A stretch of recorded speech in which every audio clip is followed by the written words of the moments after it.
Hello, everyone. Hope you can hear me all right. Welcome to the Yissilmissil Productions channel.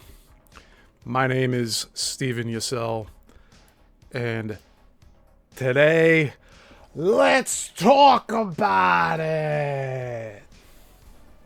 Hope you're all doing well. It's a nice Sunday morning. We got overcast here in the Midwest. Still in the 50-degree range here. Good to see y'all here.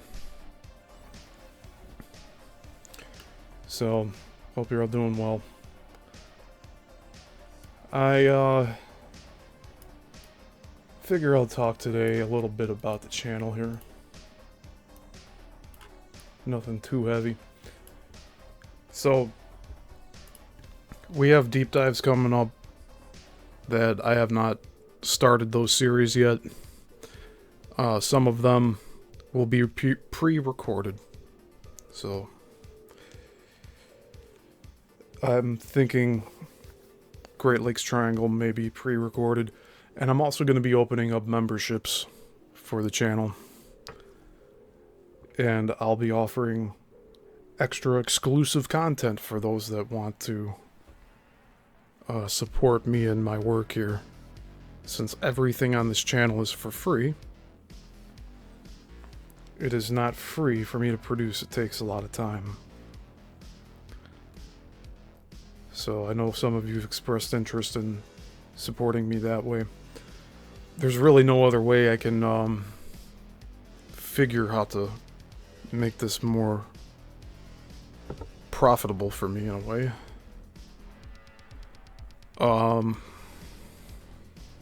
Yeah. Saturday's show went well. I believe we have 5 left before I take a 2-week hiatus. So that'll be a series that'll continue for the next 5 Saturdays. So until the 28th of June. I believe that's what we're looking at here. But I think I'll keep going through the first week of June, but just not that Saturday, since I'll be complete with the Flickering Empire book. We did complete the Bermuda Triangle book on Thursday, so we have to get another book to read for that, or other things to look into. And then on Tuesday's show with the Coral Castle deep dives, we are getting pretty deep into the Energy Grid book by Bruce Cathy. And man, does it really seem like I'm shadow banned with all of this, with the topics of energy. And really, I'm not surprised. But like I said, this is a 2,000 plus sub channel. Barely get anybody here for the lives. It's kind of sad. But it's nothing on me. I mean, I know I'm producing good content here for all of you. And eventually all of you watch post live. I do get a lot of messages saying that they only see my lives when I repost them as a regular video. So that's been an issue too with YouTube. And YouTube wants me to do a bunch of shorts, but like I don't really have time to do that. And I kind of got burnt out from all the Alt House shorts, to be honest. I made, I believe, 8 post the interviews. So like after everything was over with Tom Althouse, and I started this Let's Talk series, I made 8 shorts, and they all have hundreds of views. A lot different than my normal uploads. It's just kind of sad. YouTube's pushing the shorts in front of more people than the actual video content itself. So I really view the shorts as like miniature ads. You can't really get the sound bites needed in a minute or less. So like imagine me trying to tackle doing 1-minute shorts from a 5.5 hour live stream. Unless I throw it through an AI generator to generate the clips for me, then I'm just going to be spending week after week constantly producing shorts and having no other time for anything else. And I know some of the haters that might be watching think, oh, no, he's just lazy. He's not putting stuff up as much. It takes a lot of time to edit, especially when you know what you're doing and you set large goals for yourself. It's easy to get carried away with skill and the craft that you love. So that's why I keep Sundays here to talk about everything in general with the channel. And really, I don't like going on week after week about my past hosts or my past guests that I've had on this channel that I've hosted. But it's worth mentioning that on Wednesday I had Nadine Askey on as a guest again. So go check that out. She's helping these families that have had these disasters sweep through their areas. She's expanded farther than North Carolina now, which is great. And we also gave a donation of $5 just to let everybody know that's what I expect from people watching, to just do something to help these people that lost everything. And it's really hard to imagine that, to lose everything. All of your belongings, everything that you've worked for your whole life, whether you've had stuff packed away for years and just gets washed away by these torrential floods that Nadine agrees they were government made. So weather modification and all that. And that's another reason why this channel's shadow banned, because I talk about all that stuff too. Talk about weather modification, talk about free energy. I really think the free energy topic is what's hitting my channel the most with not getting views. But if you seek out my channel and you look at the videos, they're all there. And I think we're uncovering some lesser talked about topics, including the use of sound weapons that basically turns rock hard, dry mud, dry dirt into liquefied slush sand. It explains why buildings have apparently sunken. If you turn that sound weapon on for 30 seconds to a minute, the building will sink on top of its foundation. It will sink underground. Because really, think about everything else that's underground. There's a lot of clay. All of that can be manipulated at the atomic level with sound. And essentially, you can soften rock that way too. And there's evidence of softened rock in many places in Egypt. I'm going along with that for Coral Castle as well. I believe that Ed Leedskalnish figured out a way to soften that coral rock. And there's an official name for it. I can't think of it off the top of my head again. The name of the... He made his Coral Castle out of 2 different types of coral rock. One from Florida City, and then where it's at now in Homestead. And he brought some of the Florida City rock to the new location. But essentially, he was never seen building this coral castle. And there are multiple tons per item that he has displayed in that coral castle. So it's really it's a conundrum. a mystery of modern architecture. But like we have read in those deep dives, they're all like coral castles compared to Easter Island.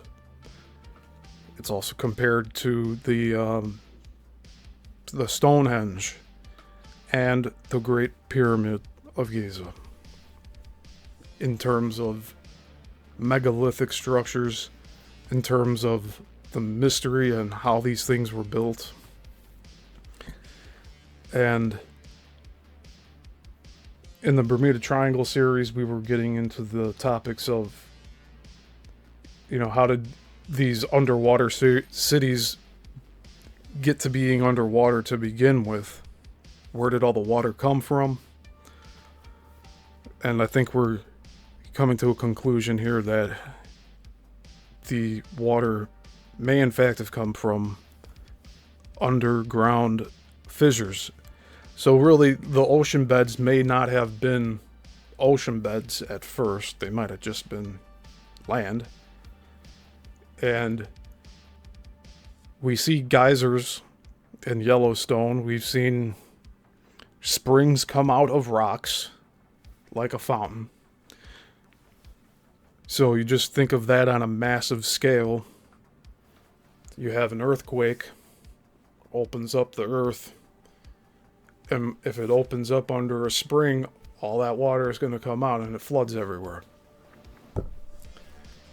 So the biblical stories of flooding might not have come from the sky, it may in fact have come from the ground itself. And I was saying in the Bermuda Triangle show on Thursday that we may see a reverse opposite effect sometime in the future. I mean, I think it's inevitable it's going to happen, where we have another earthquake, but it's on the current ocean bed, and the rift opens so deep and so wide that it just drains the oceans. And then we'll really have a dry period here for who knows how long. But that's my take on that. And then that would reveal all of these cities that are currently underwater. That'll make them dry again. And then we'll have entire civilizations to look at and research. But yeah, that's where we're at right now with all of the deep dive series. And then Chicago film industry, that one's going to be wrapping up, like I said, 5 weeks from now. I will do more film-related deep dives, but since there's a definite end to the Chicago film industry, I think doing 15 parts would be enough. And like the only other notable things I were to mention if I'd go past the 1920s here, past the book, would be Hollywood coming back to film in Chicago for certain films. But I think that would be better touched upon if we did a deep dive on director John Hughes, since he's a Chicago native of the area. He filmed a lot of his teen comedies and dramas here in the area. In fact, the Breakfast Club is just a few miles away from me here. The old Maine North High School, which is now it's a state police building. And you can also go there to cash in your lottery tickets. All the housing, the townhouses behind it is still there. And I knew a few people that lived behind there about 20 odd years ago. But I think that's where I would take more of like the Chicago related film industry stuff, since it happens so much later than where we're talking about right now. We're talking about Charlie Chaplin and SNA Film Studios, Selig. Edison's not even mentioned anymore in this part of the series, so I'm not sure what happened with that. He probably took a back seat after so long, after getting all of his patents finalized. He was alive until October 18th, 1931. So I'm not sure what he did for the last 20 years of his life, but I'm sure we'll figure out a few key elements in that Flickering Empire book when it comes time.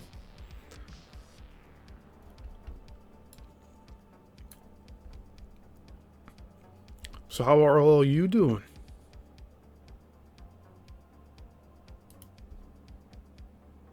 You know, it's been another fast week. I don't want to touch too much upon Tom Althouse here, but I did a little research. He hasn't done too much of interviews with people. His last one with Veronica was like 2 or 3 weeks ago. Still treading over the same tired topics. It's the same stuff over and over. It's the hamster wheel effect. It's just the same things talked about over and over. It's like the territory days of pro wrestling in the 1970s and 80s, where they do the same match over and over on each. So like they would travel from city to city, but since it wasn't televised, they'd do the same match over and over and over, same finish over and over and over. And that's what it feels like Tom's doing. And he actually told me that one of his goals was to travel around talking about this stuff. But it seems like he doesn't want to get anywhere. So I think about like 11 days ago, he did a sit-down interview with Michael Yako. Again, another handler of his. He just loves to give time to his handlers. And they figured out how to control him, so that, I guess they succeeded in their goals. And they pushed him away from the people that were truly trying to help him. So he's just going to be on a repeat loop of just talking about the same things as if it's the first time, over and over and over and over and over and over and over, and never getting anywhere with anything. Now, the most outrageous claim yet from this dude is that he had someone or some group of people break into his house, leaving behind no evidence of a break-in other than his old scripts came magically onto his bed. Just all of a sudden appeared there. So his explanation is someone covertly broke into his house and placed his original scripts that were stolen in 2012 back on his bed. And, you know, for all we know, he was going through old boxes and fucking found it, and then got distracted and left it on his bed. Did something else, went to the UFO conference, which is, again, I still don't understand why he's even involved in that.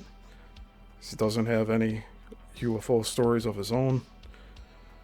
But, I'm sure you'll hear some bullshit coming up later, like he has all of these UFO experiences now, right? But the thing that stuck out to me with the Michael Yako show that he did about 2 weeks ago, I think it said 11 days, he was sitting down next to Michael Yako, like exactly how I had said I wanted to do an interview with Tom at his house. So, good for him, right? Tom is placating the handlers. He's believing that they're his friends, and all they're doing is giving him See, he's looking for access, and that's what all of this is about. You know, I'll cut straight to the chase here. He wanted so desperately and bad to get on Roseanne, and these other co-hosts that I'm still in talks with here, like, they helped that happen. Tom would not have gotten on Roseanne if it weren't for people like me interviewing him. And I don't take full credit for the Roseanne interview, but I got him onto the John B. Wells show again when that was dead in the water for him, so to speak. And it didn't happen just once. I got him back on twice. And when Tom was on there, I mentioned this last week, he made grandiose promises that, again, couldn't be delivered by any human, really. 3 months to write and publish a book? Get out of here, man. He feels pressured to produce content, but then it's just the same regurgitated slop every time. And when I get like the opportunity to put together this book for him, after he tells me, no, we're not doing a documentary. I flew all of my equipment out there and he tells me we're not doing a documentary anymore. When he tells me now we're doing a book and he assigns me to write the book and to transcribe his thoughts from God and all of that stuff, again, I have to ask, which God? Which God is he talking about? Because I really don't think he means Heavenly Father Creator. But they're just unachievable goals. The goalposts continue to get moved. And every time we were coming up upon a breakthrough, he just puts it to the side. Like, he doesn't talk about his estranged daughter anymore. He's really focused on Elon Musk. He's trying to say he was supposed to be in the position of Elon Musk. But also, he was saying that the Matrix idea, when he was writing The Immortals, that it was a channeling from God. So he's not even attributing credit to his own skill of writing. It's more like God chose Tom, this inexperienced writer, and just gave him the idea, and then that's it. He doesn't have any other work to show for himself. It's really kind of sad. And now that's all he does is go around talking about how he's the one. Like, he's trying to take credit for all the Warner Brothers and Wachowski work. That's a big claim to make. But all he does is just hold up the script. He holds up the script. That's all he does is hold up the script without... He opens it to a random page. Goes like, look, see? He's not supporting his claims. And that's what I keep on trying to readdress here. He's not supporting his claims.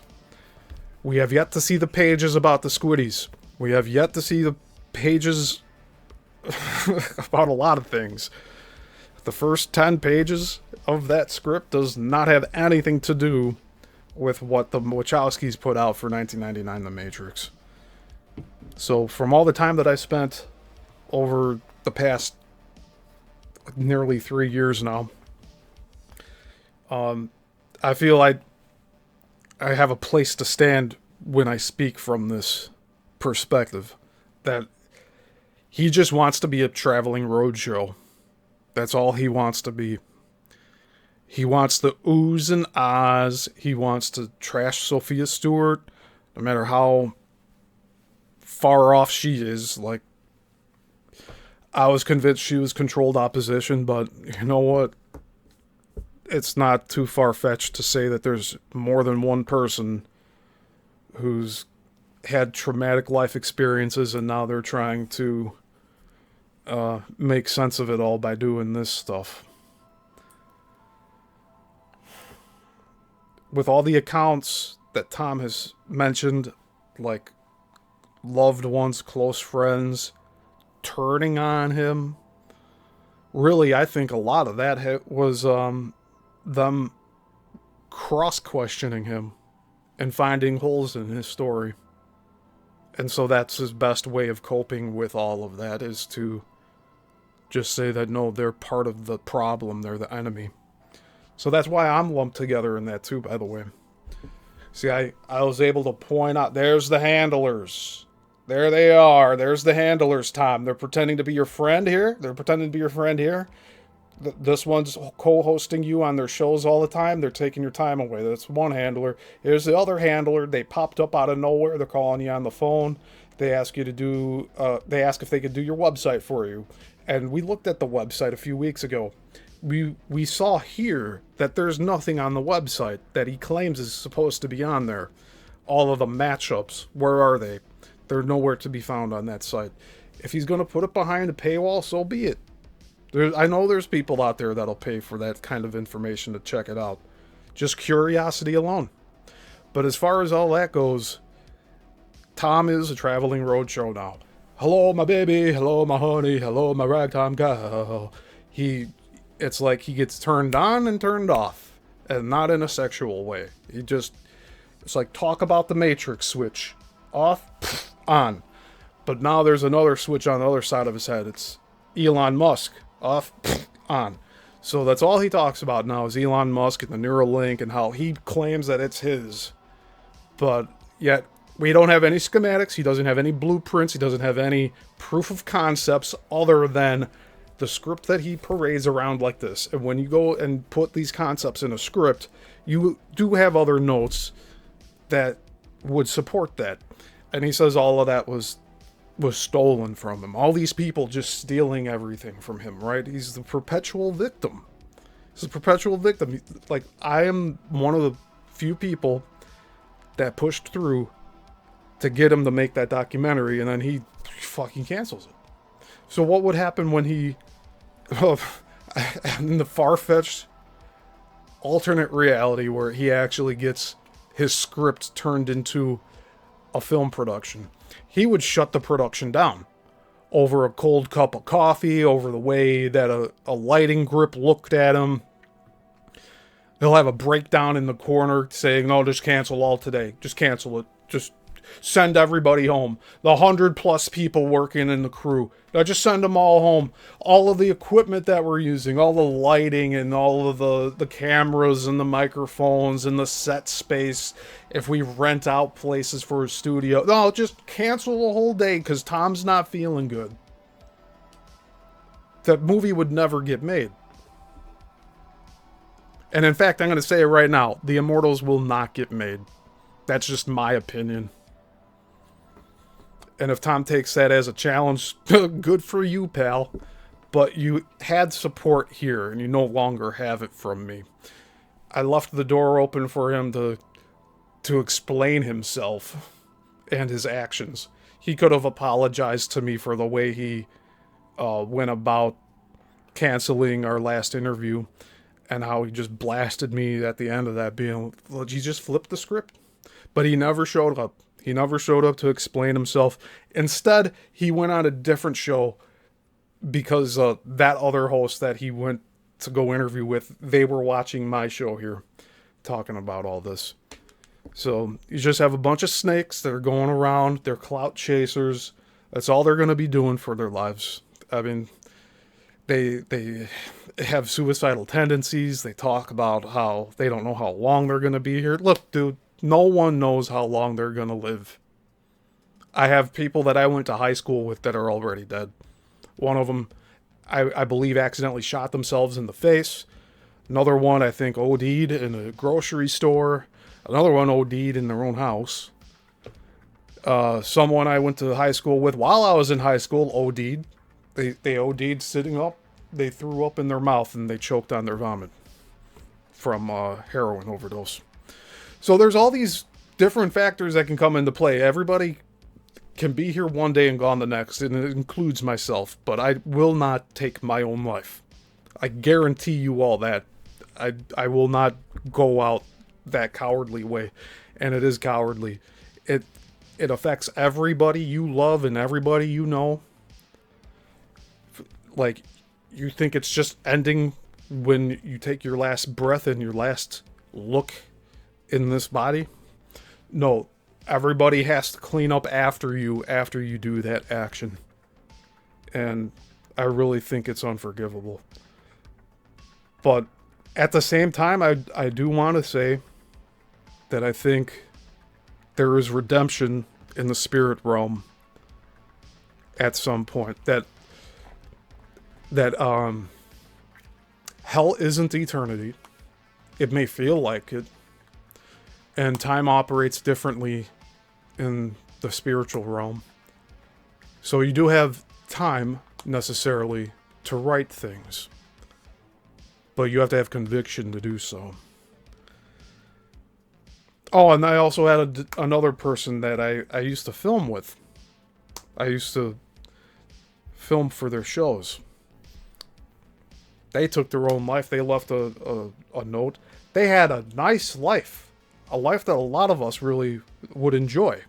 And it just shows you that you can be given everything in the world and you could still not be happy with yourself. Hey, Jason, good to see you.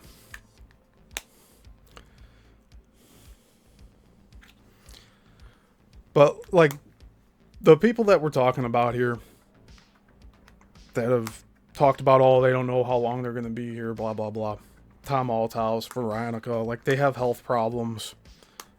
Like, Veronica has health problems. I don't know about Tom. But they so blindly trust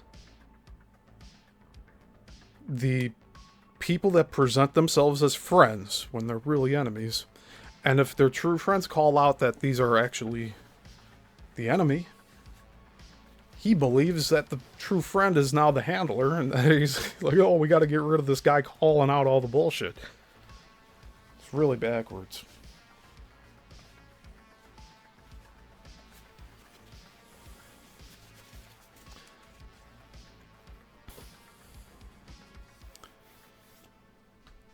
So, I guess to go back to what I was saying with that, these people are clout chasers.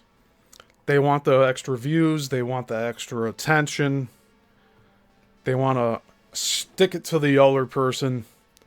Like, it makes no sense in terms of Tom's perspective, because he was trying to trash me and this channel, saying that, oh, we only get 30 views per video. The dude went on an 800 subscriber channel to YouTube channel to say those things about me. So he went on a smaller channel to shit on how small this channel is. Does that make any sense to you guys? Because it doesn't make any sense to me. But between all that and the board meeting videos that I put up on here, and now that I'm talking about free energy in the deep dive series, the multiple series that I'm doing, I really think that's contributing to the continual blacklisting of this channel. Because why do I only have 10 viewers after 5 hours? Why is it only 20 views on an upload that I do of a live stream? Like, I re-upload it again and there's like only 10, 20 views on that. The only explanation is blacklisting. I put tags in everything. I put keywords. I even have scheduled live shows, live streams ahead of time so that people can find them. But it's not getting to everybody. It does get frustrating. But that's just how it's been going. It's just not a profitable line of work here. And so then some may ask, why do I do this? Well, filmmaking is my passion. I went to school for it. I've made it my life's work to be in film. And a lot of my channels that I have on the internet here, I have the description as I'm a filmmaker seeking truth in film and politics. And over the past 10 years, I've tried to uncover the truth in politics. A lot of local politics stuff here. But they're so communist.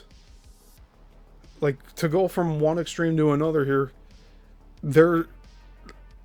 they take anything good and they corrupt the truth. They flip it around to make it appear like they're the good people and we're the bad ones, and they say that we're hateful, but like they're calling us names and shit and screaming and writing threats on the sidewalk in chalk like a bunch of 8-year-olds. Like, so I got really drained from fighting those fights. I actually, a few weeks ago, I told the people I used to go to board meetings with, I'm like, I can't do this anymore. Like, it's too much energy that it's taking from me. Because I put my passion into what I talk about. And going into these meetings, you feel the energy, or at least for me, I feel the energy in the room. And a lot of the time when I walk into the village board meeting rooms, that energy shifts. Like there's a dark presence there that gets afraid of me being there. And then I get attacked as well. So I don't like sacrificing myself like that. I don't like subjecting myself to that, especially on a regular basis. So I haven't gone to the board meetings lately. I could have this last week, but really, like, it's way too much. It's way too much energy taken out. And then not only that, whenever I go speak, I like to get a video copy of what I spoke about. But not a lot of people watch it. And I'm trying to get the local people involved in their own government, and they just don't care. So what's the point? So I've stopped doing all the board meeting video stuff. I was doing the interviews with several people now. And then I'm doing the deep dive series where it's just me here and talking about stuff. But it takes a lot of time, energy, and money to make all of this stuff happen here. And, you know, we might all wonder how is Tom Althouse even living week to week? He's living off government assistance now. I saw it happen firsthand while I was there last year. So he has his SNAP benefits now. The very same government that he's claiming is trying to ruin his life, he's now accepting money from them to get food. I just don't understand it. The easiest explanation is he's a hack.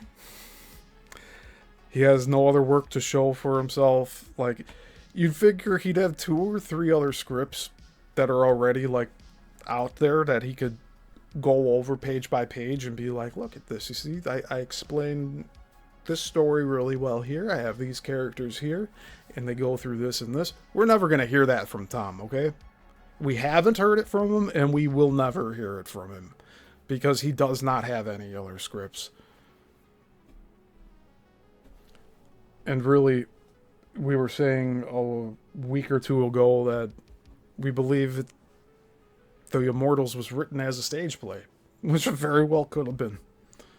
So he had no intention of going to Hollywood with it. Yes, he may in fact have had the meeting with Bonaventura, but beyond that, he said he didn't know about any of the stolen work until like 2008, 2009.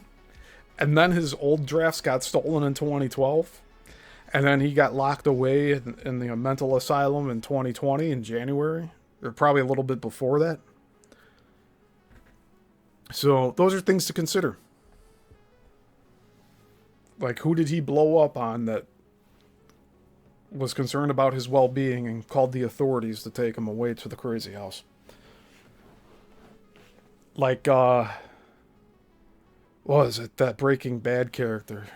He says about Walter White, he's like, I have no intention of being here for the boom.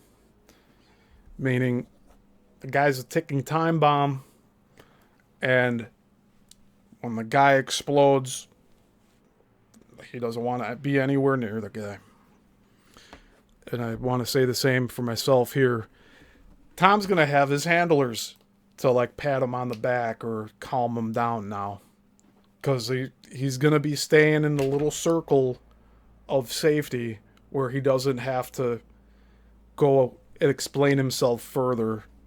He just basic bitch chapter 1 Tom Malthouse. Chapter 1, chapter 1, chapter. We're never going to get through the whole story with Tom. It's always going to chapter 1, chapter 1. I was with Pat Robertson. I was supposed to be Elon Musk. I was supposed to make the Neuralink. Dude, just give it a fucking break already, man. I'm sorry. But, like, I gave you the opportunity here to expand further, and instead you chose to regress. And one of the last times when we talked with him on this channel, we did mention about how others would say he's always talking about the same stuff over and over and over and over and over. And we tried to spin that as, oh no, it's just a consistent story. But now we know that's not the case. The moment he starts venturing off and like using critical thinking on things and explaining things in a new way, it's almost like his handlers are like, nope, you gotta come back. You gotta come back to chapter 1 again. And that's exactly what he's doing. That's why there's so many first-time interviews out there. And when you type in Tom Malthouse interview on YouTube, I did it this morning, all of my shorts pop up. So it's still... It's damning for Tom, because at the end of all the shorts are then the Tom Malthouse is a liar shorts, which there's 8 of those. I wanted to make a lot more than 8. And it would be very successful if I made more, because we break down everything bad that he says about me here. On other channels, like we went and we critiqued and reviewed things. We corrected the record here. So it's really damning for Tom, because I'm baked into the algorithms, and people that want to dig into this story, eventually they find me talking about him this way. Where he's already, I was going to say rejected me. Essentially, that's what he did. Like, he was told by his handlers that I'm doing something I shouldn't be, so he's like, yes, master, and then he goes off and does what they say. It's just not the expected outcome that we all had here. Here we were expecting Tom to actually get justice for the crimes that were committed against him, but you know what? It might not be any crimes to commit. He might just be making all this stuff up. Until he reads that script out live, page by page, like, we have no evidence that he wrote The Matrix, that's what he's saying. He wrote The Matrix, but his script is titled The Immortals. There's no word Matrix within those pages. So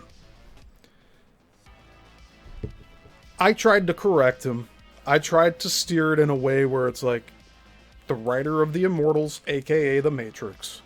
I put the aka in front of all of that very strategically, because he himself was saying that other people were complaining about him, saying, I wrote The Matrix. I wrote The Matrix.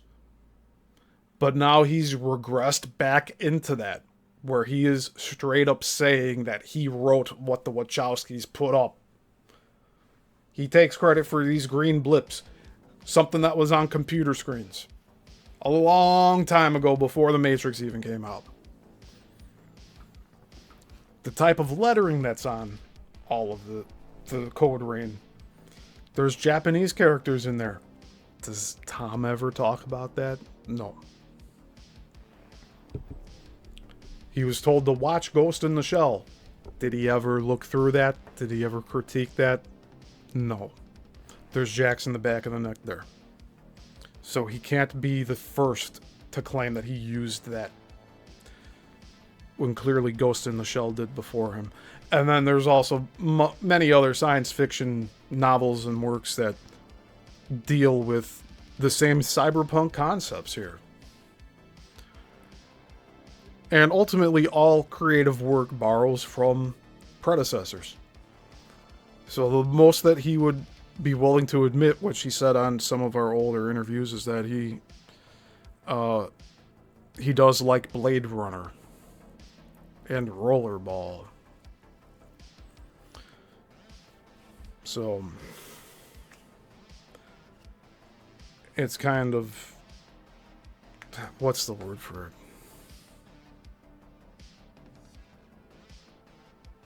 It's an uneventful ending to him revealing, I guess, this truth to the world. He's gone back into the Matrix, as I say. He plugged himself back in. He went from calling me his Morpheus to now I'm Bane. But Bane was Smith, so he's calling me Smith for.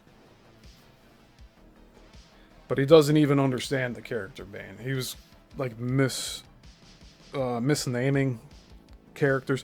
So you figure this is all he spends his time on. You'd at least think he'd get the character names right. And like the situations involved. But like the dude talks all over the place. He could talk for 5 minutes straight and cover 30 years. But it's all over the place. So it's just unfortunate.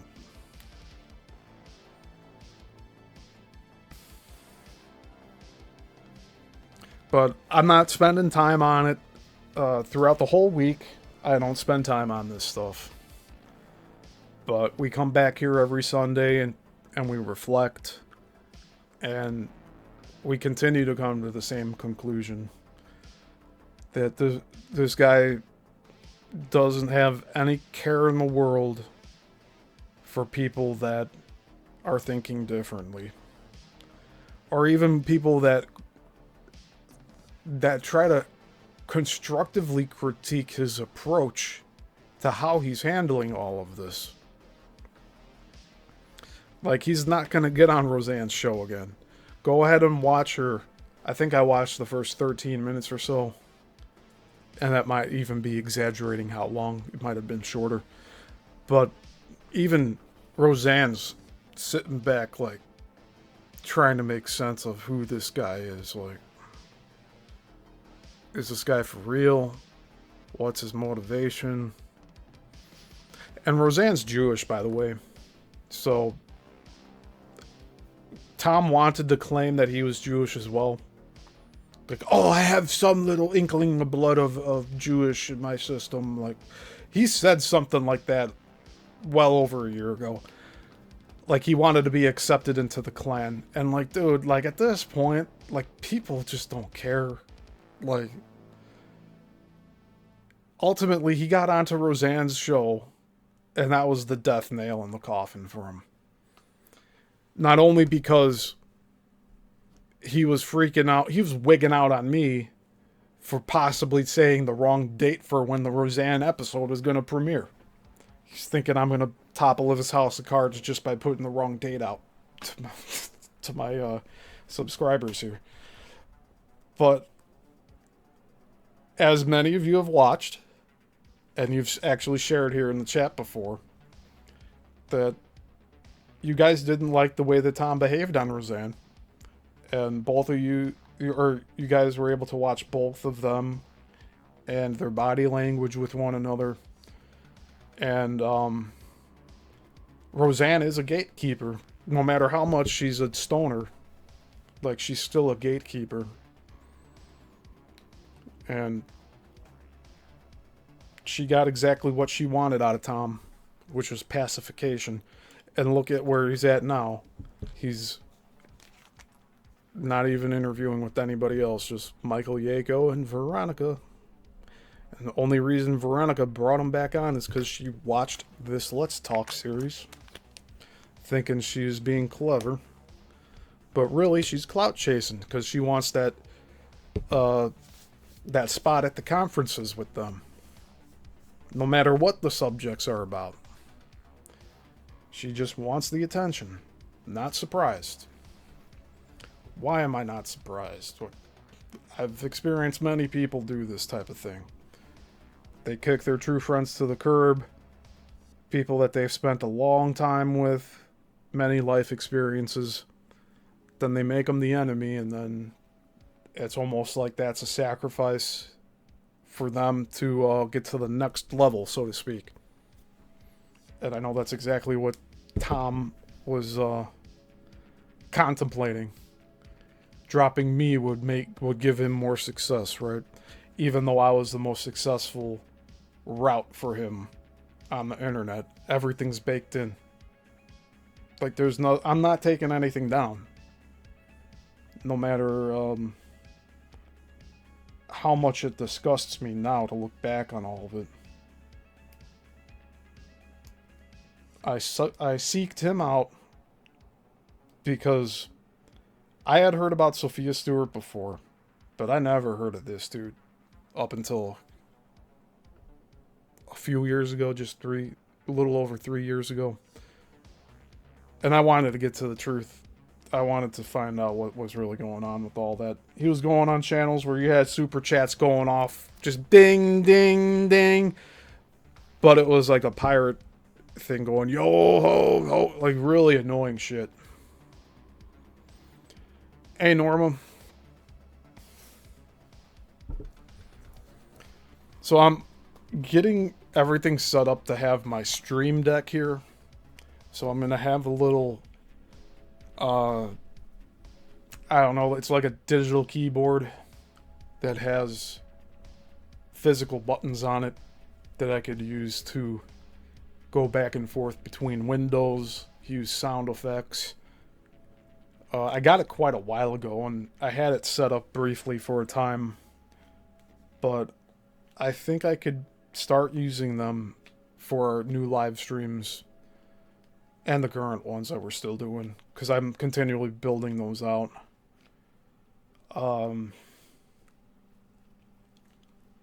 I do still have plans for doing film reviews and doing deep dives into certain films. The Matrix trilogy is going to be wild. I do still have plans to do the Smith deep dive. So hopefully I can make that into one video and it won't be live streamed. It'll be premiered. I'll do a lot of heavy editing. I'll pre-record all of the voiceovers. I'll have some video with my face here like this.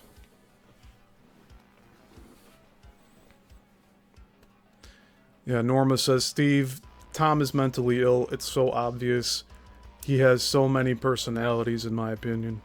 Yeah, like I feel like we've exhausted it to the maximum extent we can. He's being taken advantage of by people who just think he'll give their channel more hits. That wasn't my intention when I reached out to him. I wanted to really hear his side of the story. But as we've learned here, there's something else going on. I'm sure Zen has a few things to say about that. But I really think we've exhausted speaking about Tom. And really the only times now that I want to even bring him up again. I mean, especially, like, we're 7 episodes into this Let's Talk series.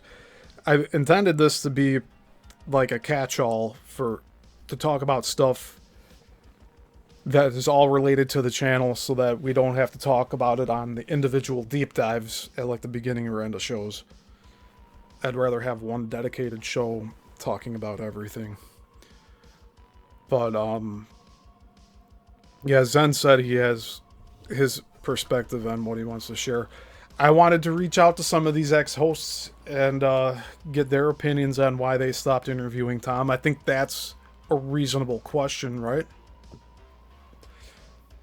And whether or not they want to speak publicly about that matter, that's a whole different story. But we are aware that there are multiple hosts that Tom either cut off or the hosts wisened up to his grift and said no more. Yeah, Norma says, I'm exhausted by the circle jerk he has everyone on. Exactly. I was talking about this earlier before you hopped on here. Chapter 1, over and over and over. It's always, introduction to Tom, hi! Like, it's always like that for all of these shows he's going on. It's like, this is the first time we're having... Well, now there's over 5 years of like different interviews with him, and a lot of them have been pulled from those ex-hosts that no longer speak with him. In fact, the John B. Wells show, his very first one was pulled, which I think that was back in 2020 or 2021. It got pulled off of John B. Wells' server from he claims there was a hack. Although he might have been talking about Tom being a hack. If you want to get meta like that. But there was no contact with John B. Wells and Tom when I discovered Tom and brought him onto this channel. And then I helped Tom last year get 2 interviews with John B. Wells, and Tom just blows that too. And he does, like, the thing with Roseanne, the thing that really stuck out with me on that show was he did the middle split hair thing to like cover up his temples or what. He looked like an 8-year-old boy just doing that shit. He normally has his hair either combed back, or on some of these interviews that you've actually seen on my channel here, he has like the wet hair, the wet bangs. Like, I don't know what the fuck he's doing. He says he wants to be professional and be presentable, but then he does that shit. Or it looks like he just jumped out of a fucking cryo chamber. Like,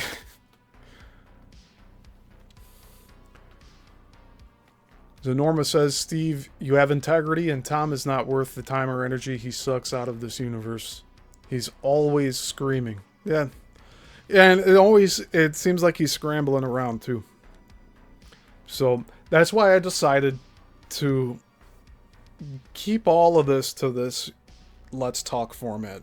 So that if we do have to decompress about these things, we can do it here. But we've reached the consensus now that Tom has no intention of furthering his progress. I mean, you could go look up the Michael Yako interview from 11 days ago. But even Michael Yako is saying, like, and Tom had his scripts returned to him in a peaceful break into his house. Like, how do you frame this in such a way where you don't sound insane? People breaking into Tom's house, but there's no evidence of a break-in, but now his older scripts are magically appeared on his bed.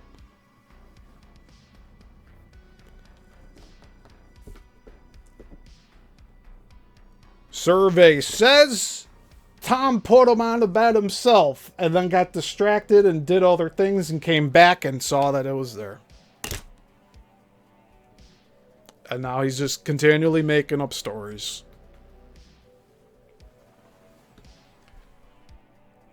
You know what? We'll take a look at some of it right now. Because this is the day that we spend talking about all this stuff, is today. We won't be looking at this any other day. Shice. So let's see. This was from May 13th. So it's 11 days ago, right? 12 days ago. That's the channel name.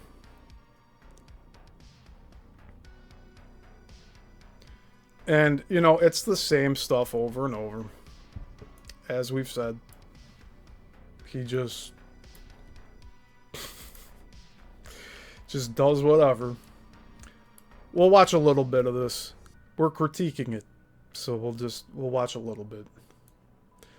But that's his handler there, Michael Yako. So we were saying there were 2 handlers. One of them's... Or actually, there's 3. There's 3 that we know of. There's Penny L.A. Shepherd. There's Michael Yako, which is this dude.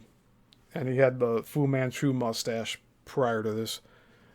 And then you have Jen, which we don't have the last name of. But she's apparently the one that helped him put his website together. So I'm going to silence the music for now. But we'll just listen to the opening of this. And we'll just hear how he's... It's the same basic thing over and over.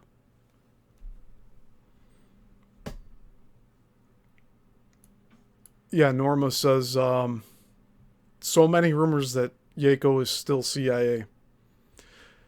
Yeah, that's so Norma. This dude, I don't know how they contacted Tom, but Tom dropped everything he was doing and flew out to Florida to meet with this guy. And this is now like a multiple visit that he's on over here. This is not the first time he's visited him. So he's in his house talking with him here.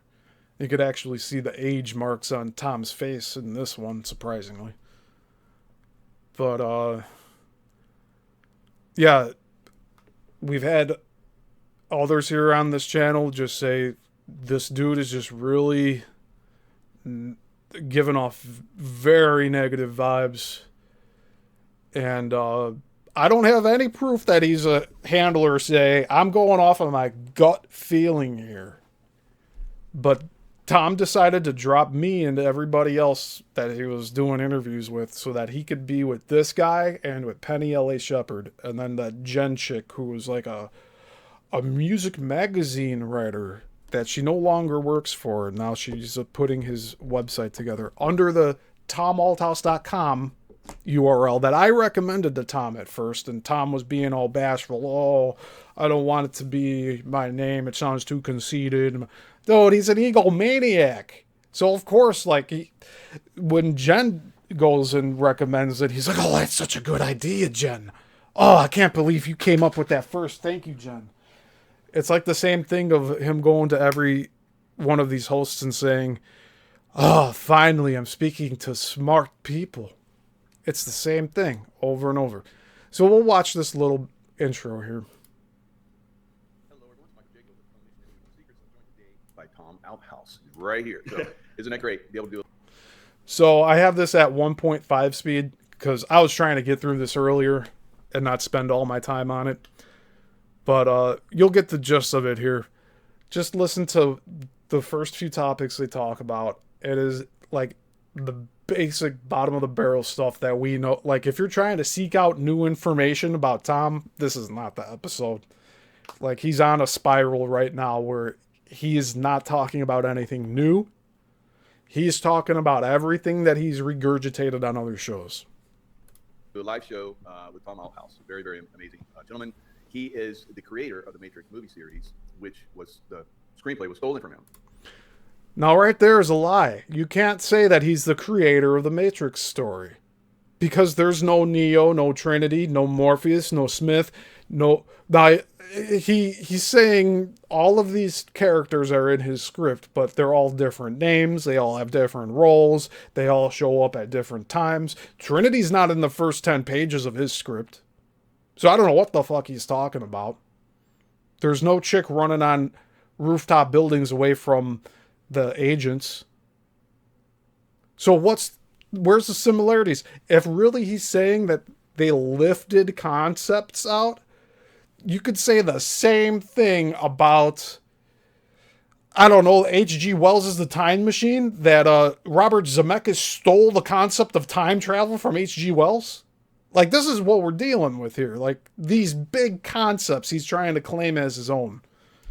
The cyberpunk aesthetic, like, what's not even in his work. He has, like, it's in a sequence of a jungle in the first 10 pages.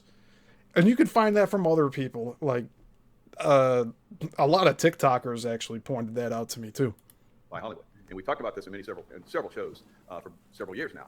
And it's interesting, things are coming to a head because, as we're going to talk about, he had some of his material that was stolen back in 2012, just a few days ago, that was placed back in his house. Placed back in his house. He's eating this whole story up. Michael Yako's believing that this break-in without a break-in happened, and that all of the scripts were returned to Tom. Coincidentally, around the time that, like, I started this Let's Talk series, and he jumped back on Veronica's show. Now he's producing scripts out of his ass. To say, oh, never saw them before. Now they're back. Now they're back. They were stolen and now they're back. And they were not mailed. They weren't given to him or slipped under the door. They were placed on his bed up in the second floor of his house. Wow. Yeah. So things are moving, I think, very, very quickly, like we talked about. Now, Yeah, look at Tom's little Joker scar there. Look at that. What, did he cut his mouth like Heath Ledger? white hats, the good guys, wherever they may be, whoever they may be, are trying to help us. Tom, thanks for joining us. I am so excited to be here. I think it's the first time we actually got to meet in your home and do a show like this. Yeah, this is cool. Yeah. Yeah. This way it should be. Good. I'm glad you came here to take care of some business, because they're still trying to steal your information, and you're making moves to overcome that still. But in the meantime, amazing things are happening. So let's go into your original script real quickly. Give guys an overview. So we're pausing and starting this. So, again, I'm saying here now that this is the only show on this channel where we're going to be covering these topics here.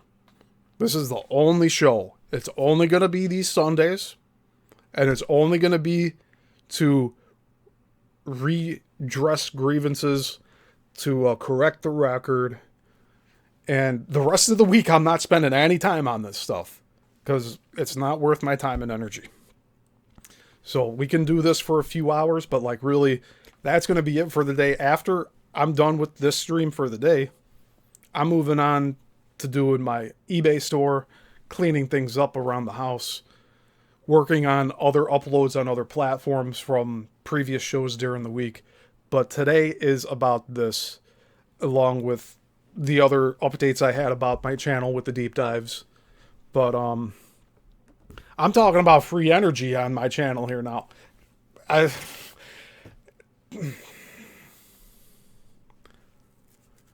yeah. Let's continue here. Let's hear the regurgitation. Okay, so this is, again, the original script, and it's the only one that is a copyrighted script that an author has of The Matrix. No one else has it. No other claimants have a full script certified.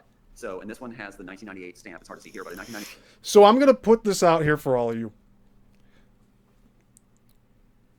Tom said that anybody can get a copy of the script, but he's saying here that nobody else has it. So there's a way to get this script through the Copyright Office, and it costs about $450 to do so, to get it certified and everything. Like, he has a little stamp and all that. If you guys want me to get a copy of that script from the Copyright Office, I will do so, but I will only do it through super chats and donations. So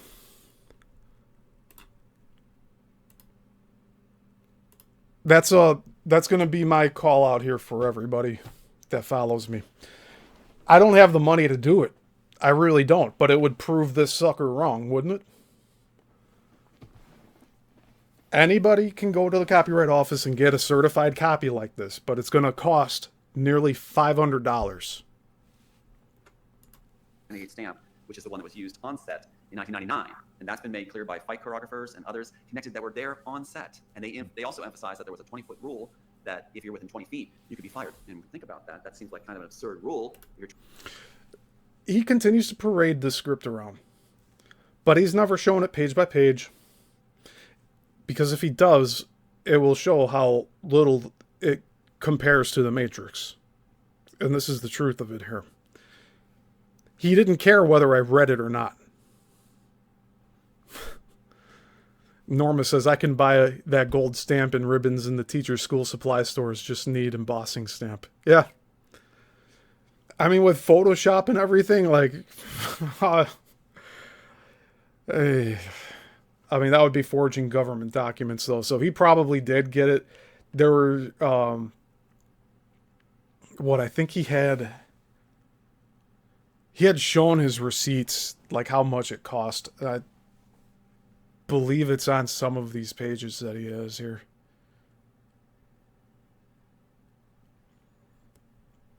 Yeah, but you see,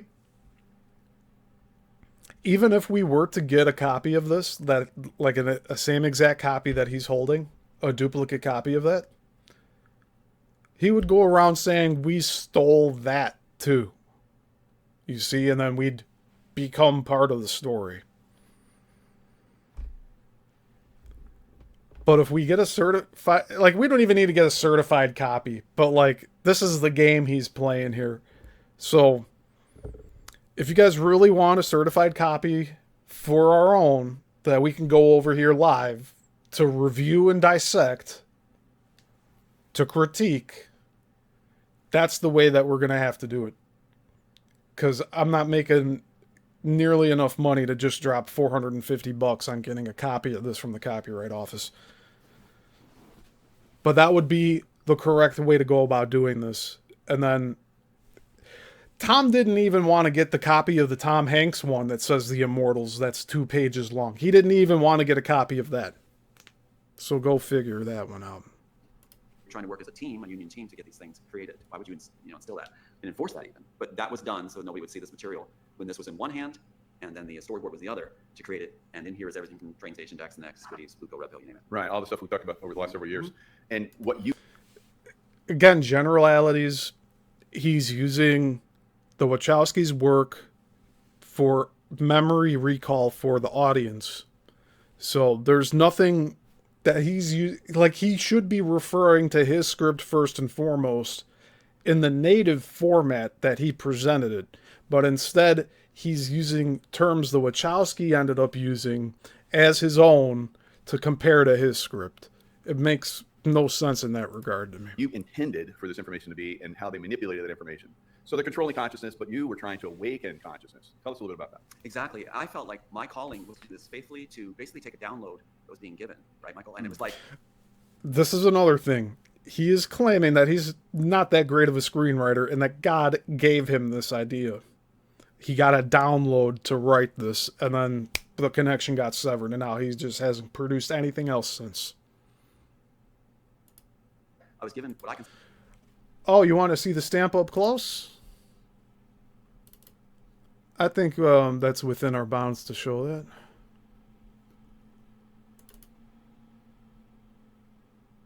Yeah, give me a second here.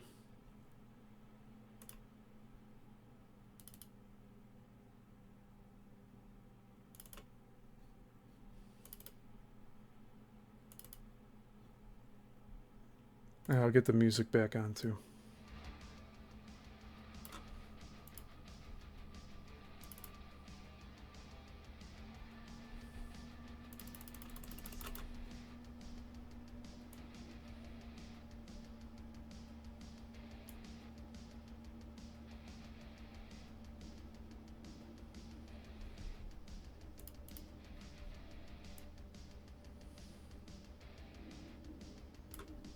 All right. You ready for this?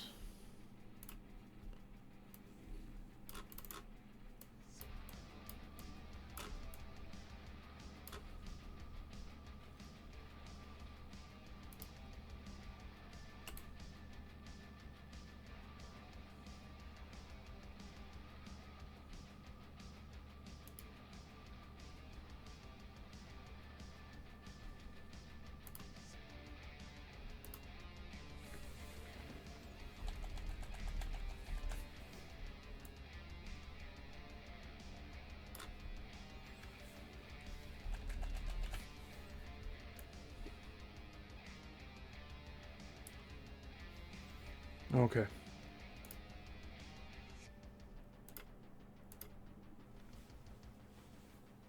There's the seal on the outside.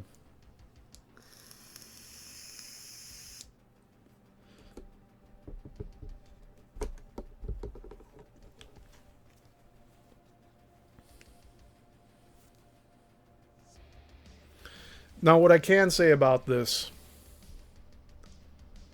is he's touched the outside of this so much that it's gotten flattened. And it looks like it used to say United States something.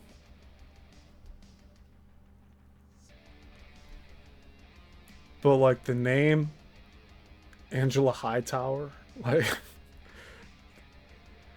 it sounds like a fake name. Well, you know, use of this material is governed by the U.S. copyright law.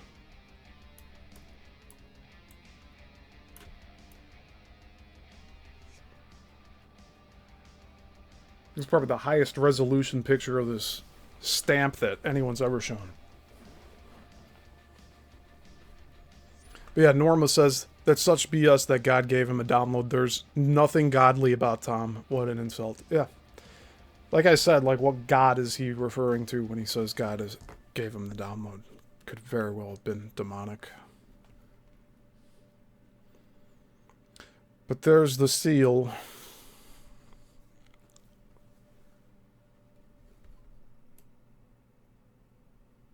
Yeah, man in the high tower, right? It's like, I almost wonder who signed that.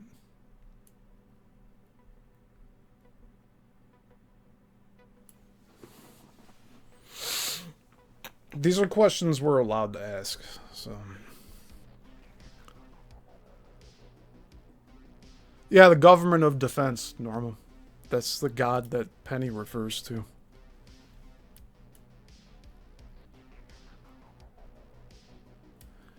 And one more time, the copy that he's holding up now says the seal of this office is affixed hereto on March 20th, 2023.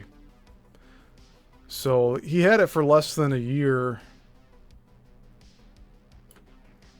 and he started having it all get banged up and everything over again.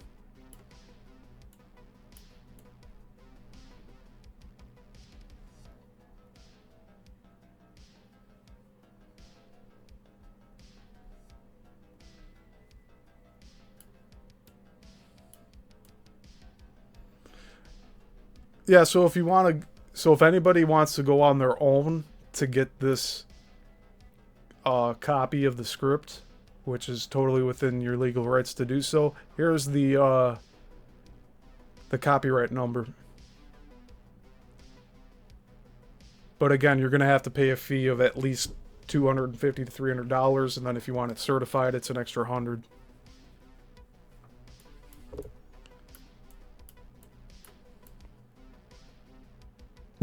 Looks like a cow. I don't think it's a cow, Norma. It's an eagle for sure. But like, I've never seen a stamp like this. We could probably look up what the Copyright Office has. Like, I really believe that he did use the Copyright Office to get this copy, but it's not not something I would flaunt around as something credible.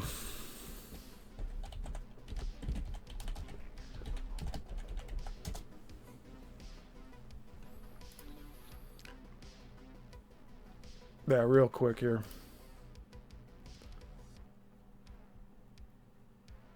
That kind of looks like what it was.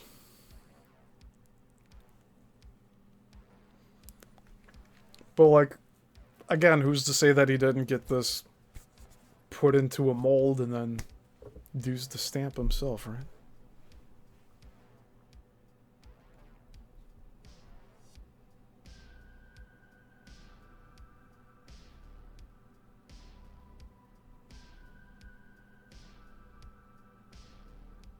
So I wonder if this is the same copyright stamp that Thomas Edison saw.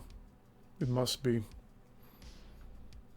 When he was stealing other inventors' work and patenting it as his own.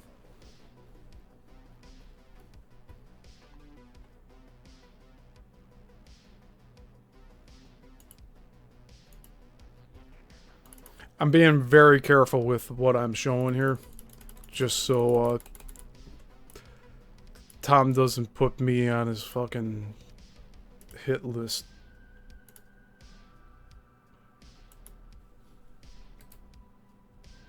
Hold on.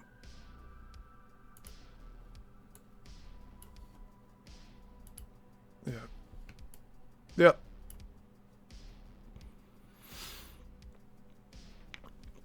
So, just based off of receipts and such, I really do think he paid to get this done, but like he probably spent all of his all of his money to do so.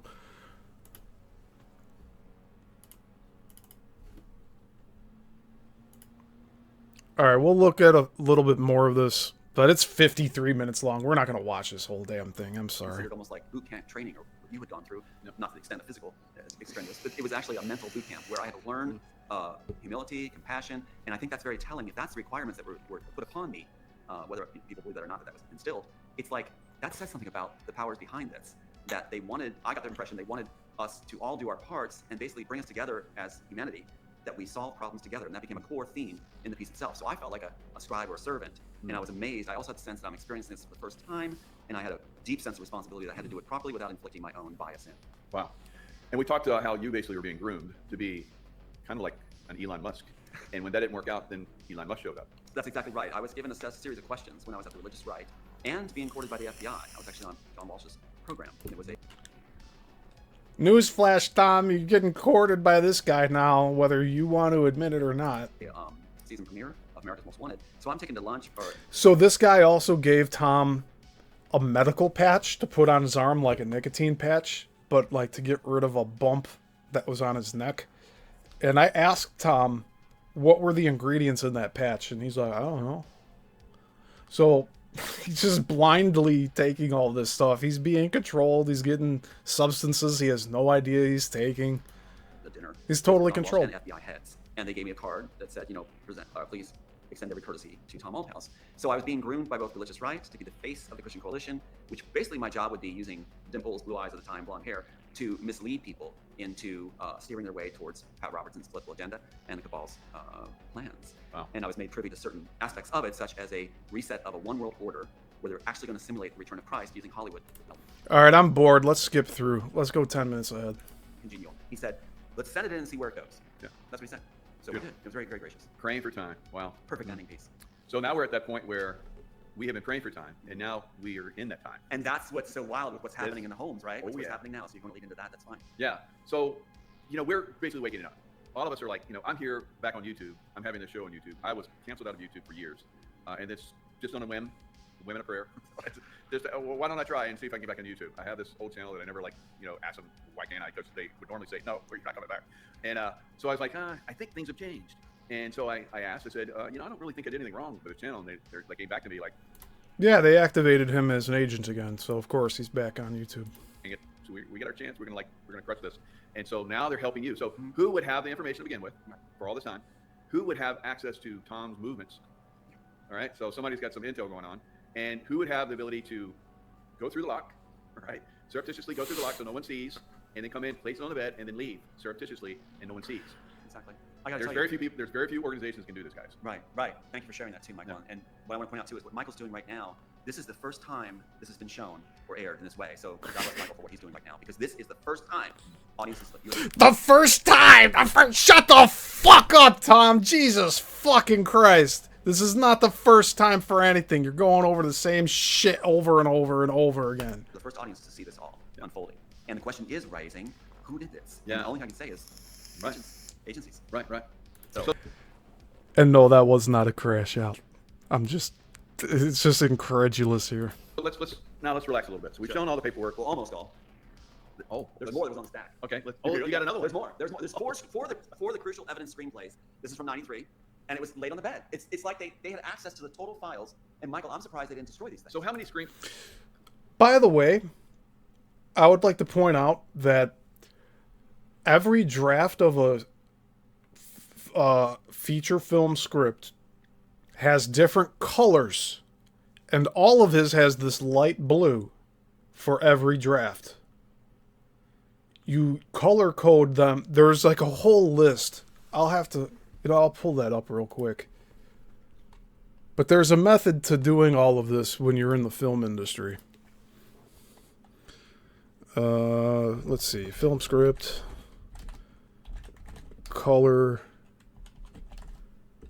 codes drafts.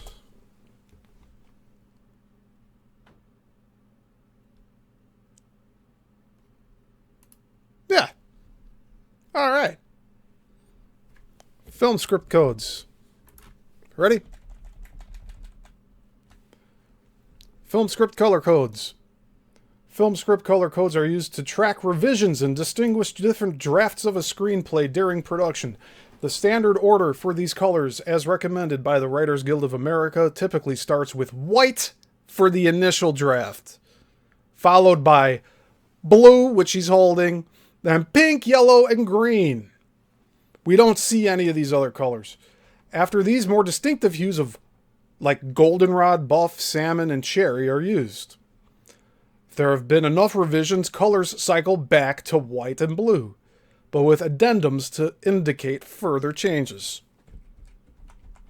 Ain't that something?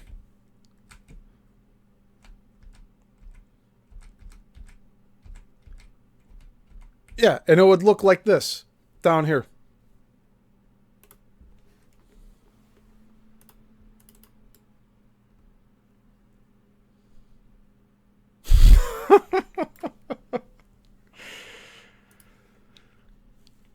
So again, we're finding more inconsistencies here. But yeah, that's another thing that popped out to me. Here.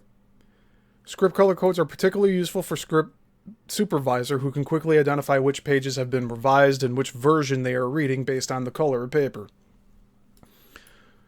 White, blue, pink, yellow, green, goldenrod, buff, salmon, cherry, tan, ivory, double white, double blue. And that's for 13 drafts.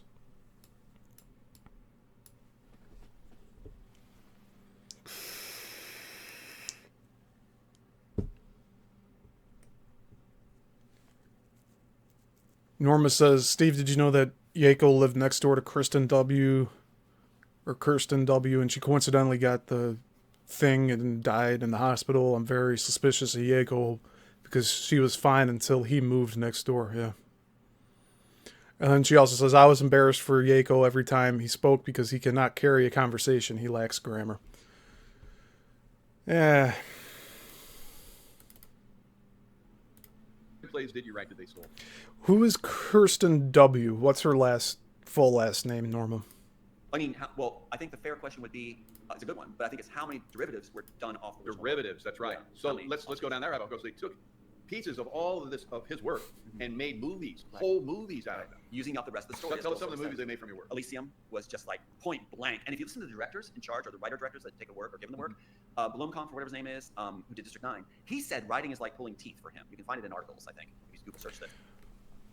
Well, the same thing with Tom. He said that the idea was given to him as a download, and that he has no other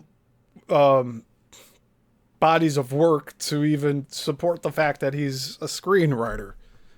He says there's like 16 scripts buried in the middle of nowhere with no metal attached to it. Like, come on, man. Show the full script to something else that you wrote so that you could have a little more validity to your claims here. And he also said that what attracted him most to what he claims he wrote, what attracted him most to the screenplay that he claims he wrote, was that it was the scene with the barbed wire. And the things are the same thing that you're claiming, Tom. You're going around saying you wrote The Matrix. Like, you sound real foolish here. the people looking through the barbed wire at the world they couldn't be part of. I'm skipping ahead. That's been happening. And I believe that the good agents are coming forward and pressing out. Because, when someone has power. Yeah, you see that? The good agents are coming forward. Yeah, the ones good at their jobs are coming forward and keeping this guy in check here, right? They have power. And they can suppress everyone under them.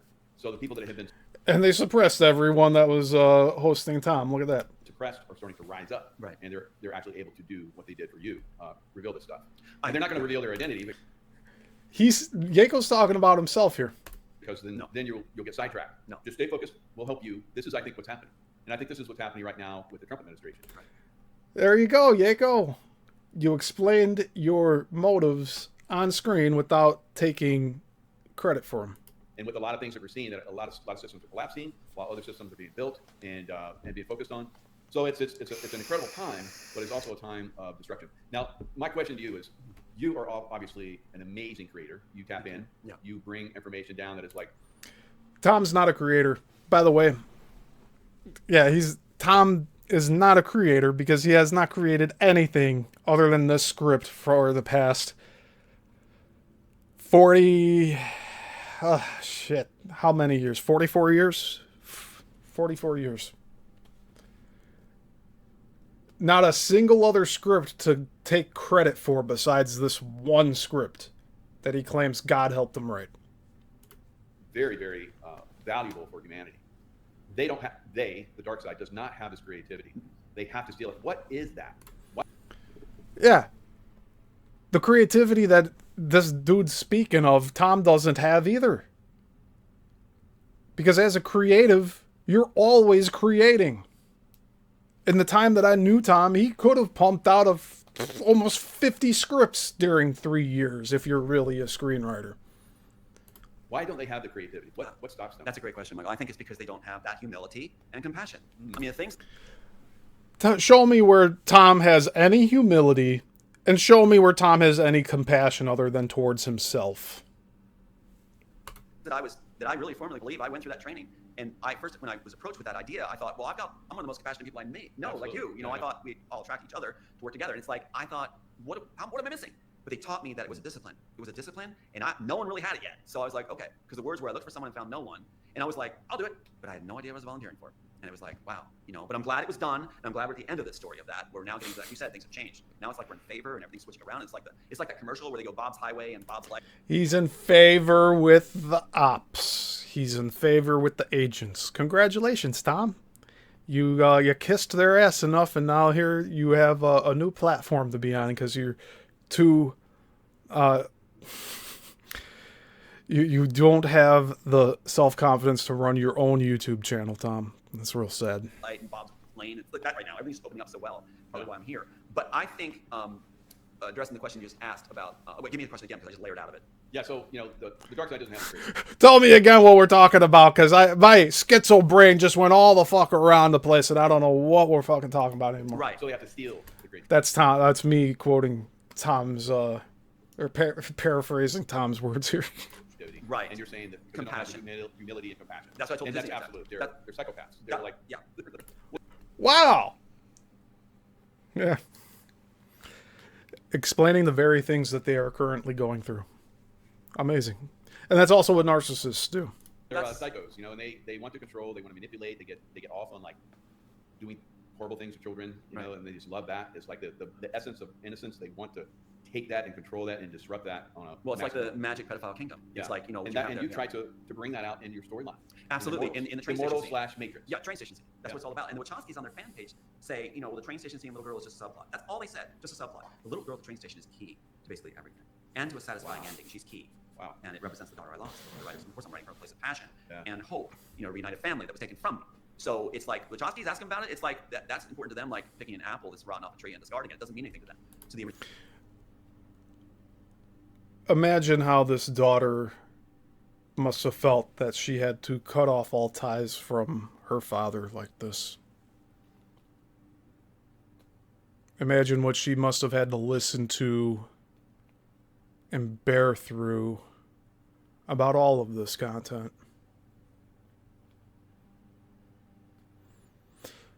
Yeah, Norma says, without this Matrix claim by Tom, he has nothing going for himself. He won't move on. Yeah, he's a perpetual victim.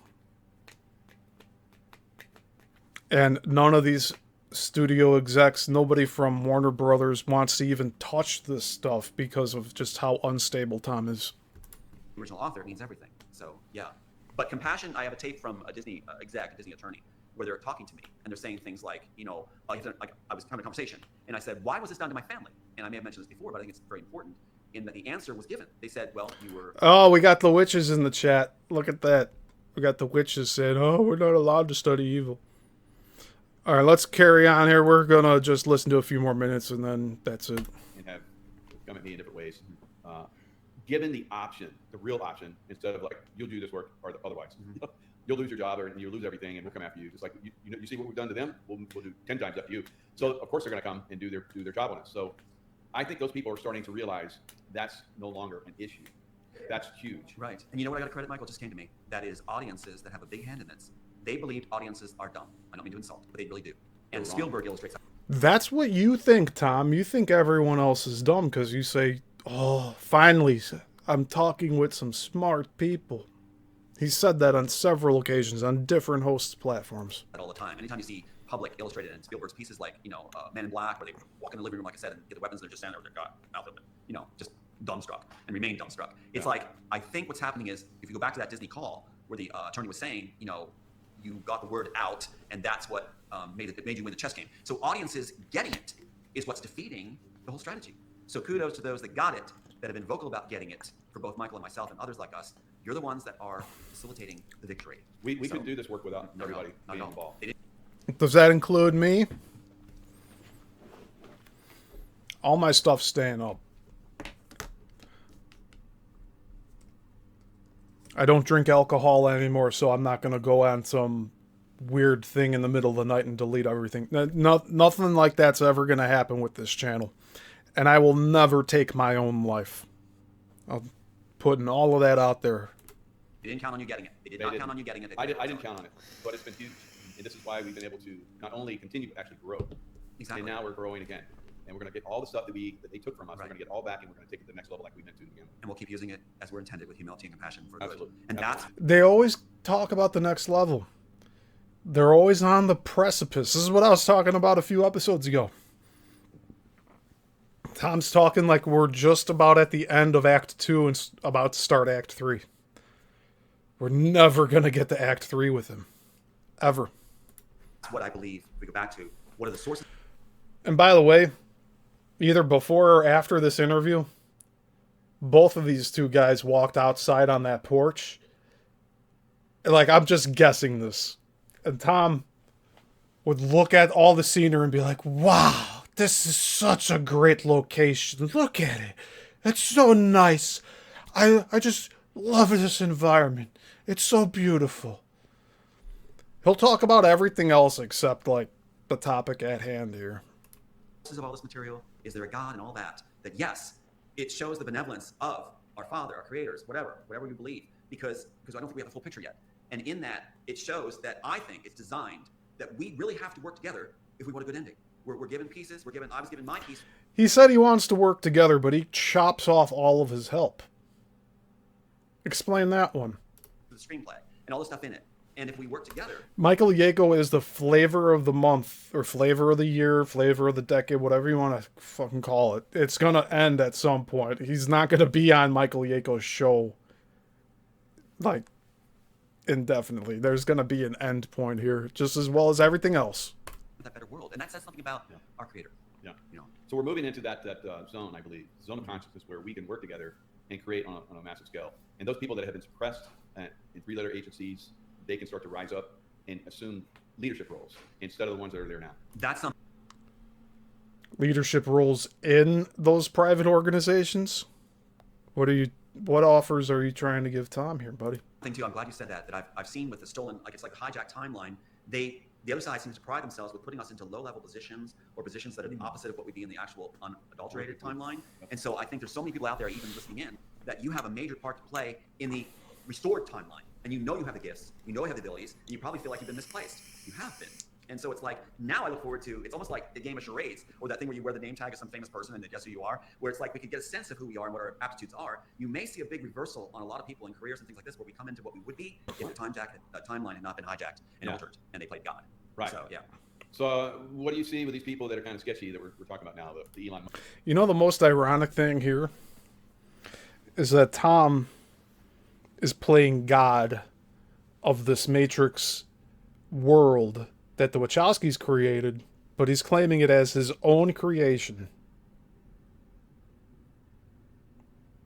How much more hypocritical can you get? Musk's and from what I understand, the adage of keep your enemies close is being employed, and that they fall by their ego. It's their ego and pride, which is almost like an inebriated man. An inebriated man thinks he's making sense, thinks he's being clever, seems to like the party, but he's actually looking like the opposite. And he reveals himself quite well when he stumbles over the cat on the couch. So what you got is, I think that's what's happening. Hello, my baby. Hello, my darling. Hello, my ragtime girl. He's in his zone where he's just constantly regurgitating stuff. What Elon is definitely inebriated with self-pride and ego right now, and I think that's causing him to make big mistakes, such as Heil Hitler. So I just think that he's stumbling himself, and I think the powers to be are letting him do that. Again, man tries to outwit. There it is. There it is. One of the most discrediting things you could do to a person is try to say that they side with Hitler, with the narrative of World War II. That's out in the public. Yeah, if you just want to damage someone's credibility, just say that they say Heil Hitler, right? Right? With God outwits man. And this thing I just saw recently was the whole thing about him saying, we're now going to create God in our own image. Well, if you're saying you're going to create God in your own image, you are on the final pages of my screenplay. And let's put George Michael back in with the song, Praying for Time, because you are now inadvertently converging back into what it's supposed to be. I'm praying for all my time back that I spent with you, Tom. You just proved the screenplay right that was downloaded, and faithfully downloaded with compassion and humility, where now I get to meet other great people that have compassion and humility. We certainly all been put to. I think I demonstrated my compassion and humility here. And I kept my ego in check. And really, the last interview I had with Tom, the subheading was Giant Egos and Narcissists. And then he ran away. So what does that say about Tom? Yeah, and I think that compassion and humility is coming for them as well. Because I think that once those people that have gone down the dark path, once they see that that is not going to lead to anywhere, and that the path of light is the path that everyone's moving towards now, many of them will come off. So everyone, I believe, has a spark of light, of goodness within them. Some choose to go the dark side because they're groomed sometimes to be part of the dark side, and very rarely we've seen some people, that have basically broken free from that dark path and have moved into levels of goodness and have exposed stuff. Right. So, I mean, you were being groomed to go down the dark path. Absolutely. And you broke free. I said no to the, there's what I think people realize a lot is that there's prompting questions that we go through. I think you experience that too, where it's like they ask you certain questions. It's almost like an exam, just you graduate with. And if you answer the questions in their terms properly, then you advance. If you don't, then you're a red flag to them. Like you care too much is a phrase I heard so much. Sound familiar? Yeah. And it's like that means that you're not passing the test, that you could be somebody who thinks with your heart. And that's a big no-no according to the organization. What I think, Michael, too, is that a lot of us are going to go through a quandary where we have to search our souls. Are we going to forgive these guys and ladies? I mean, it's like we have to face that now. And where do you draw the line? Because so many people are in a gray area that have maybe felt afraid to move forward when they were called upon, which may be labeled cowardice, or it's just human nature for some, where they're afraid for factors that we don't know. Sure. So it's hard unless we're in their shoes. But it's like, where do you draw the line with who is culpable for, and can, in the screenplay itself, the architect's son, they left that out. The architect's son takes the place of his father, the architect, by taking his Neuralink and putting it in there and having all his memories and feelings. They left it out. It's actually a really important piece. I think that's pretty cool, where you become your father. And even Cool story, bro. Too bad you'll never read it to us. On an incredible fast level, whether you like it or not, that's where we're at. So the dark side is losing control because they can't have that creativity and manifest like we can. So we're outpacing them. So we're manifesting the good faster than they create the evil and fear to try and control us. Exactly. And we're all racing together forward. And I really don't like how they're hijacking these concepts of good prevailing over evil. In general, that is true. Objectively, that is true. Good will prevail over evil. And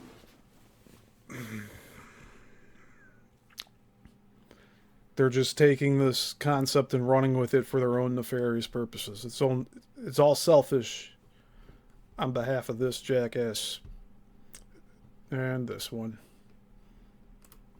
Outpacing them. That's the beauty of this whole story, of all our stories. It was meant for everyone, this particular piece, but we're all crossing the line together. We're all being victorious together. It was except Steve Yissilmissil, right?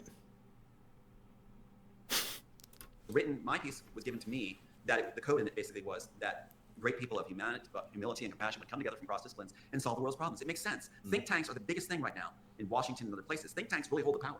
Think tanks come up with the plans. Why not have a benevolent think tank? And that's what I believe God gave us.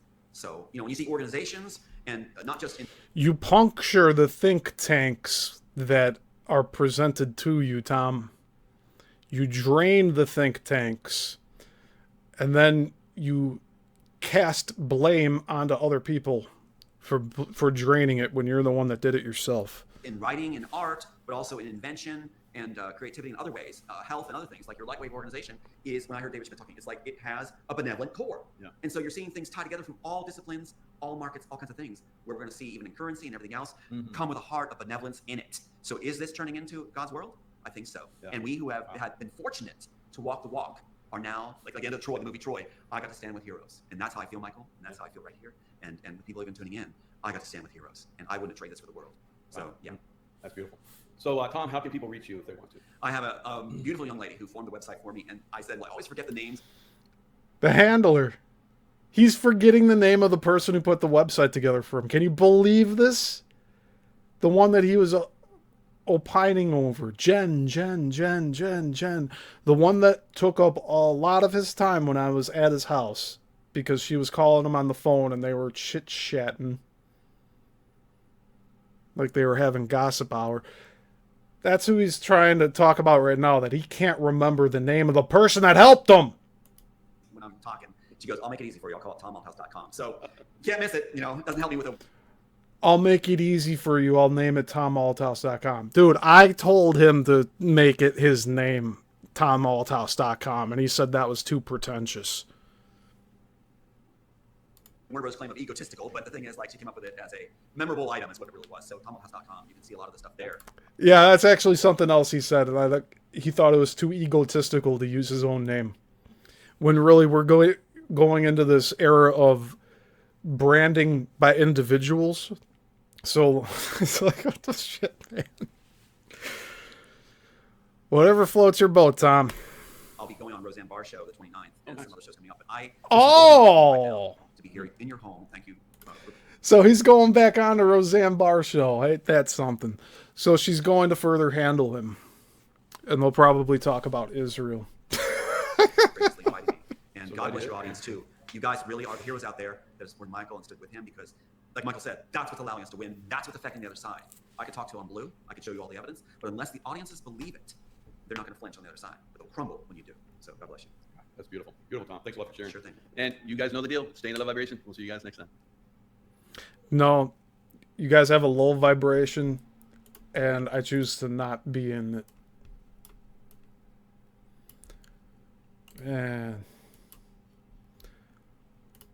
What a day, huh? Turn off this low light compensation on here. Alright. So what'd y'all think of that? We found out some new information, but really it's not affecting us directly anymore here. But yeah, earlier in the stream I said that he's probably never getting on Roseanne again, but apparently he is in 4 days. Oh well. So I guess look forward to more contrived stories, some questioning from Roseanne. Maybe she'll get him to smoke. Who knows? I doubt that though. But yeah, Roseanne's controlled opposition, and like you've seen what she did with that rap music video about Israel and everything. Like, it's not good. It's not good optics. You know, if he wants to go along with that camp, he thinks they're the winning side, then joke's on him. Because it's not a recognized region by many countries of the world. And they're just very fortunate to have our tax dollars being wasted over there when it could be spent over here to help the people like Nadine Askey is doing with her project of helping Americans recover. But instead, no, let's spend billions across the fucking world. Right? So just be prepared if you do listen to Roseanne's show. There's going to be a lot of Jewish psyop shit going down. And you know what? Like, this is something that I could get arrested for in any other country. There's a lot of other countries that jail people for just even criticizing what Israel is doing. But here, you know, I have the freedom of speech to do so. And it's just not a thing that I agree with. I'd rather focus on our country and keeping it intact and not flooding it with essentially a foreign army. They're not going to assimilate into this culture. It's already obvious. Like, I've seen overhead images of mosques from Texas. And they're just all scattered throughout, like, on the outskirts of Dallas. These people are not going to assimilate to our country. They're not going to take the headscarves off. They're not going to do a lot of stuff. And that might offend some people. You know, sorry, not the channel for you. Take care. But, you know, I'm here voicing my opinion. And I don't agree with what's going on. I don't agree with how our government's spending our tax dollars. I don't agree with how we are taxed or how much we are taxed.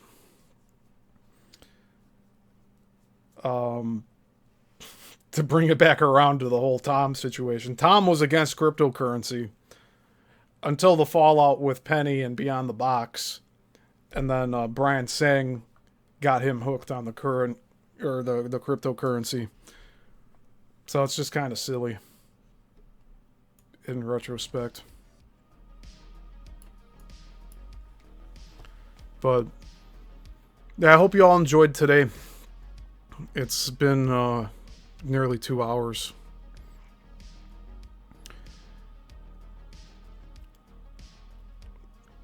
As we move along with this Let's Talk series, it'll be less and less about the Matrix. We'll get into the actual Wachowskis' stories and what they all, like, the symbology behind all of it, because there's a lot of world symbology, especially in the two sequels, Reloaded and Revolutions. It really feels like it was just put out there to be expanded upon later, which it never did. None of that materialized. I do believe that there was some sort of agreement by the Wachowskis to dress as women. They don't fully believe in doing that stuff. And even if they did believe it, I mean, it's a mental condition. You shouldn't be wearing women's clothes if you're a man. And God didn't make mistakes. God made you exactly how you were supposed to be. And if you're trying to change that, you're defying God. But that's neither here nor there. I hope you're all doing well. I enjoy having you here as company, and also you all participating in the chat. I appreciate it. But I'll be here again on Tuesday, and keep an eye out for the Nadine Askey re-upload with her efforts of helping the victims of these disasters, which again, she agrees that it was a lot of government manipulation that caused this. There was nothing natural about it. So she's out there helping these families that have nothing. And I'd rather see our country take care of itself. It's well past time to stop worrying about the rest of the world, because clearly it's never going to be enough. They're always going to want more taxes.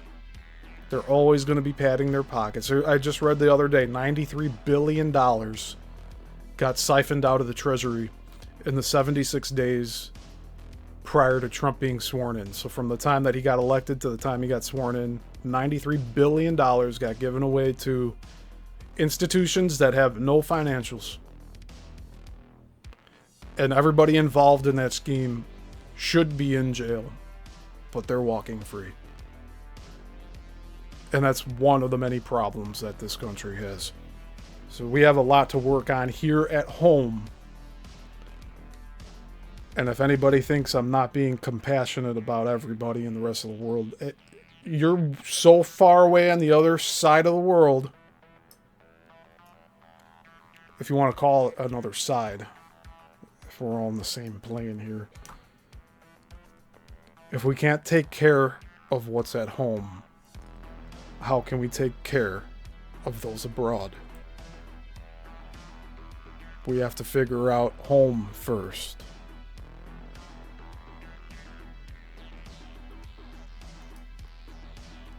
And I'll leave you with all of that. So,